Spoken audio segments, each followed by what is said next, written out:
Hello guys, and welcome back to MS Tech Tutorials. And in today's video I'm going to be showing us how you can pre-order the new Assassin's Creed Shadows for PlayStation and Xbox. And let's get straight into it. So the first thing you guys are going to do is you're going to go ahead and go to the PlayStation Store and go to the PlayStation Store. Then you can go ahead and just type up the game name in the search bar.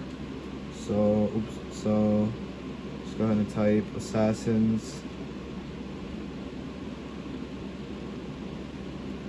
there we go, Assassin's Creed Shadows, and then you will see it right here, and you can go ahead and pre-order the game. If you go down, I'm sure you can see the other bundles as well, but other than that, yeah, see, there we go.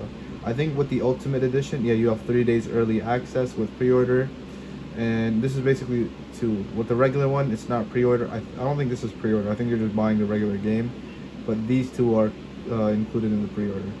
So with these two, you can play the game earlier. And yeah, that is basically it for the video. Thank you guys for watching. Make sure to give the video a thumbs up, subscribe to the channel, and have a great day.